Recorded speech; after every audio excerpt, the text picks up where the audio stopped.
Ciudadanía de Cristal, tu canal YouTube que tiene como cometido generar empatía social a través del análisis crítico de la realidad y con ello construir un mundo un poquito mejor. Si te gusta el canal, por favor suscríbete. Si te gusta mucho, dale like. Y si te gusta re mucho, dale re like. El día de hoy el programa se titula La Coca-Cola contra la marihuana en el imaginario colectivo. ¿Cómo pensamos? ¿Cómo admitimos qué es real y qué no es real? ¿Cómo se construye esa realidad? ¿Cómo trazamos nuestros pensamientos para poder crear formas finalmente instrumentales que nos permitan vivir? Lo mismo para trabajar, lo mismo para comer, lo mismo para amar, lo mismo para odiar. ¿Cómo pensamos?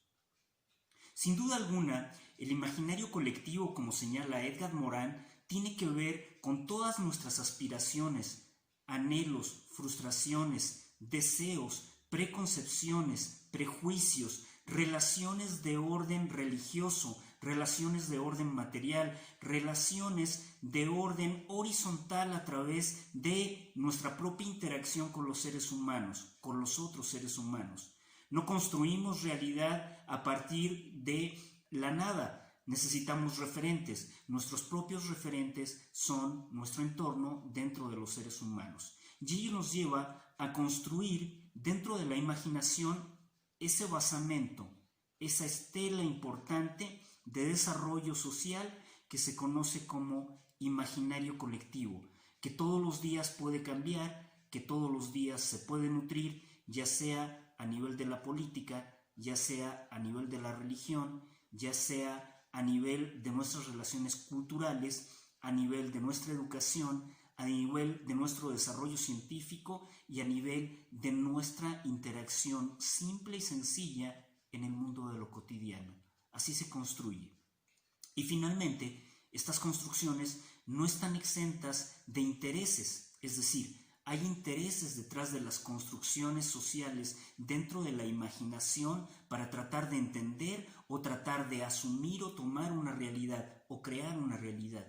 Y esas intenciones lo mismo van desde condiciones de orden cultural, de orden religioso, de orden político, de orden comunicacional, de orden económico y también evidentemente a través de las condiciones de nuestros propios estereotipos, imágenes no comprobadas sobre la realidad que pretendemos que son para bien o para mal, metidos en el sentido del bueno y malo a través de las condiciones morales, es decir, calificamos y descalificamos una realidad a partir de nuestro propio entorno, los principios, las condiciones axiológicas que guiaron precisamente ese entorno y que dieron pauta a una moral.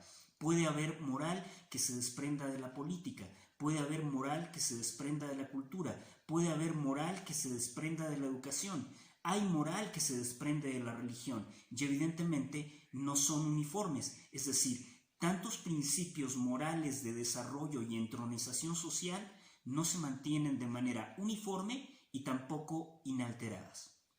Y en este escenario, en donde está el imaginario colectivo, tenemos dos condiciones importantes de desarrollo. Uno, nuestras aspiraciones sociales, nuestros deseos, algunos egoístas, algunos altruistas, pero también un segundo escenario, aquello que legamos a la humanidad como idea de trascendencia.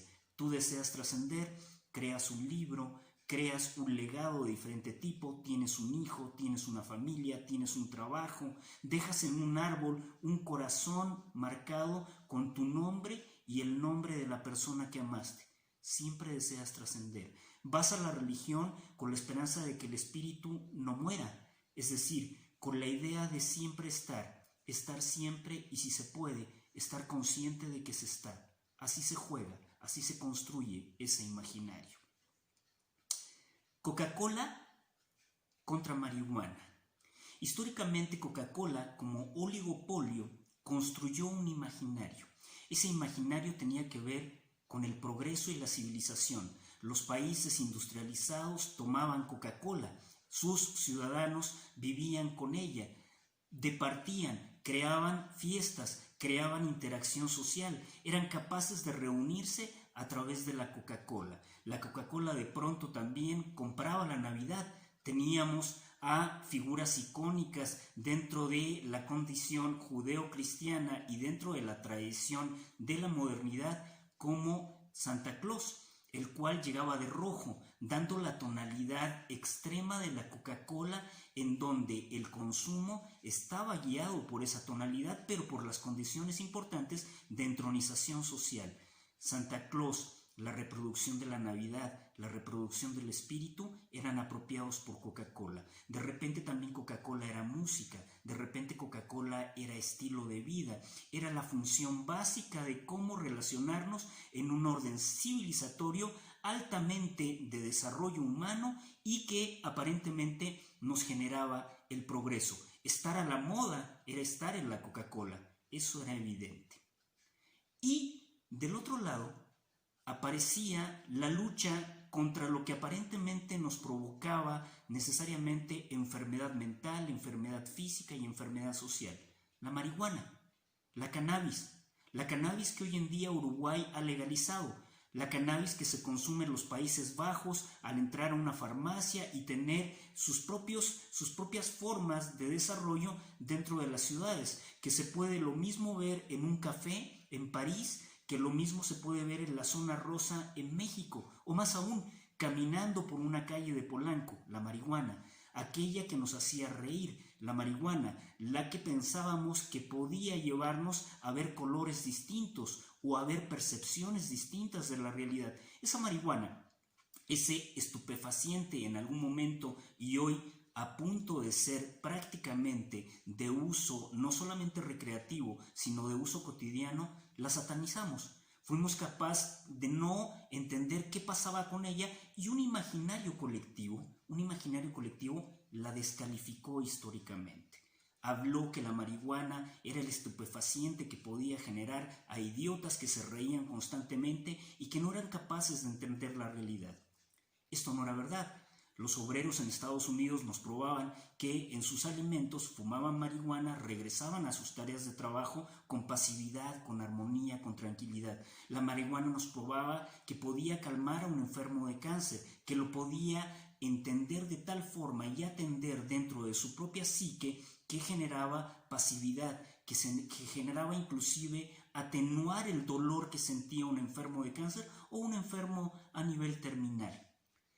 La marihuana pasó a las universidades, pasó a las calles, pasó a todos lados y finalmente llegó para quedarse, como llegó para quedarse Coca-Cola, solamente que en dos imaginarios colectivos distintos. Mientras la Coca-Cola sí degrada realmente el cuerpo, sí tiene una connotación que inclusive puede deteriorar las formas nutricionales, generar condiciones gastrointestinales que puedan atentar e inclusive alterar nuestras condiciones nerviosas, pareciera que la marihuana las altera pero para la pasividad, para la paz, para la tranquilidad.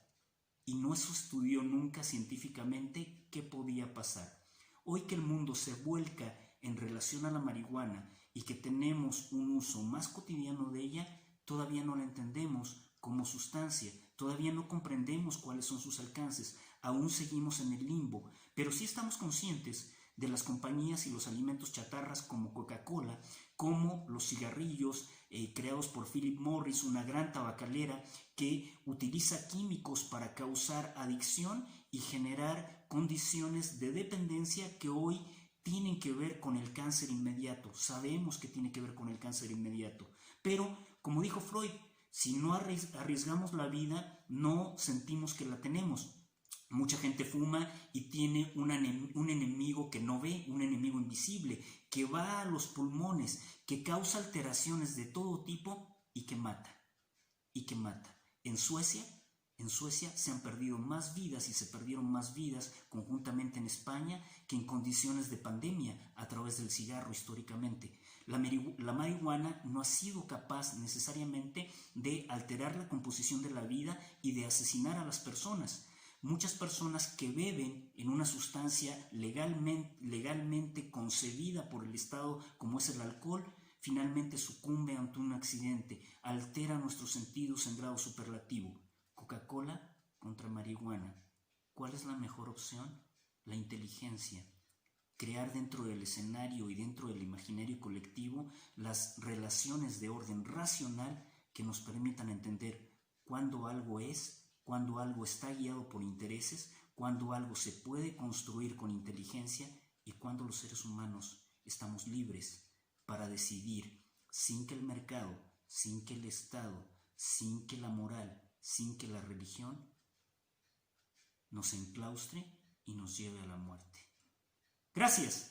Te lo dijo el gurú de la política y otras cositas desde Ciudadanía de Cristal, siempre invitado, jamás igualado. Te quiero, te amo, reflexiona y piensa lo que te he dicho.